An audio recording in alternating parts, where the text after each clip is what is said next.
एक पुराने और धूल से भरे स्टोर रूम में दोपहर की सूरज की रोशनी खिड़की के झरोखों से छनकर आ रही थी। 12 साल का आर्यन पुरानी संदूकों और रद्दी के बीच कुछ ढूंढ रहा था। उसके साथ उसका वफादार कुत्ता शेरू अपनी नाक जमीन पर टिकाए इधर-उधर सूंघ रहा था। तभी शेरू एक भारी लकड़ी के संदूक के पीछे जाकर जोर-जोर से भौंकने लगा।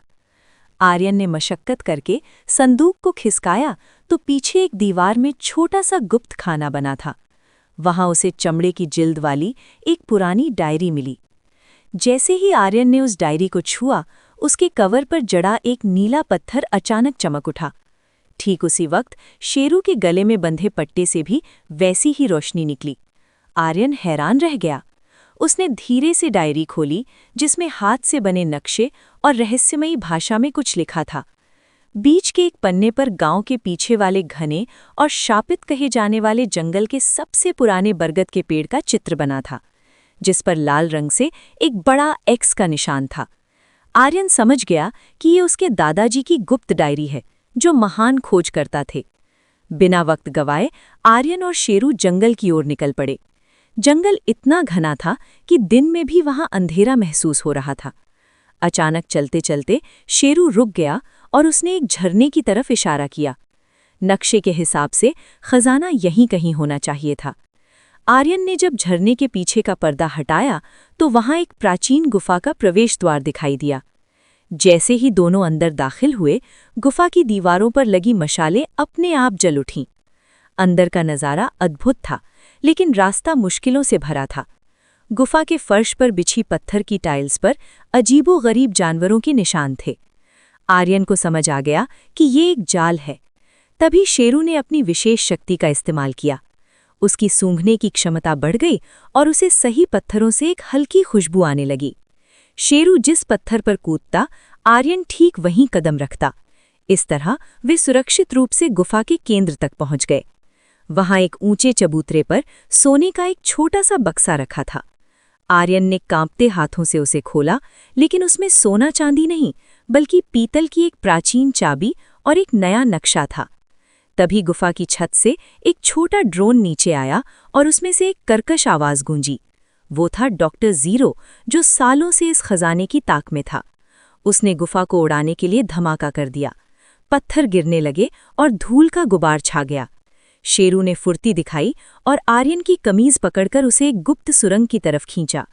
दोनों जान बचाकर बाहर निकले, लेकिन अब उन्हें पता था कि वे अकेले नहीं हैं। डॉक्टर ज़ीरो की नज़र उन पर थी। आर्यन ने चाबी को कसकर पकड़ा और शेरू की आंखों में देखा। ये तो बस एक बड़े रोमांच की शुरुआत थी।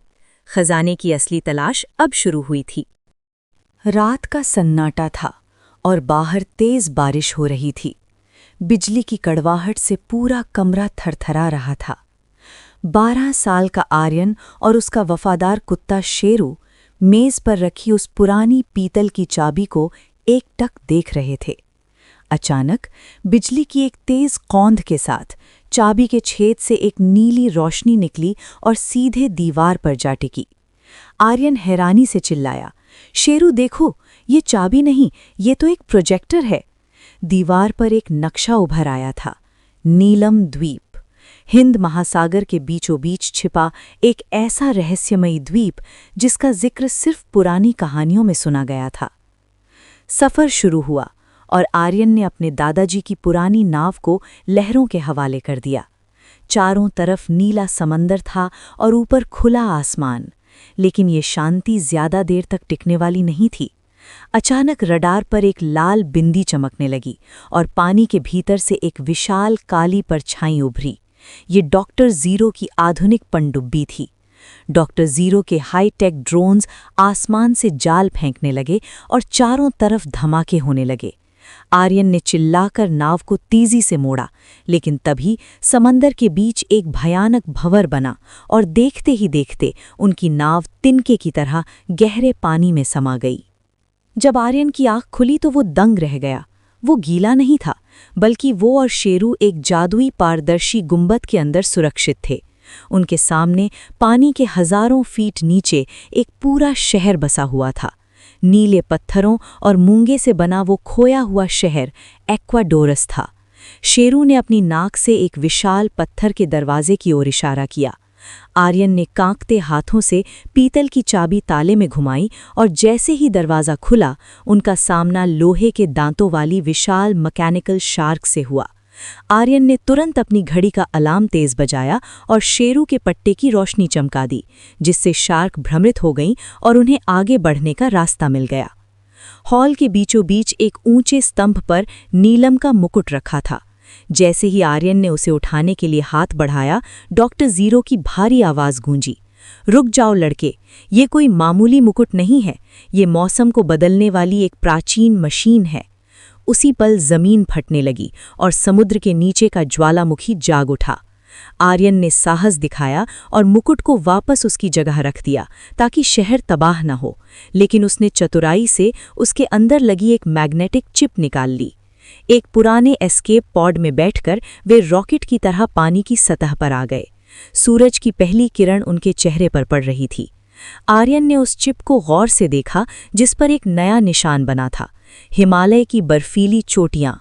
आर्यन मुस्कुराया और शेरू के सिर पर हाथ फेरते हुए बोला कि खजाना अब भी दूर है और दुश्मन अब और भी करीब, क्योंकि असली खेल तो अब शुरू होने वाला था।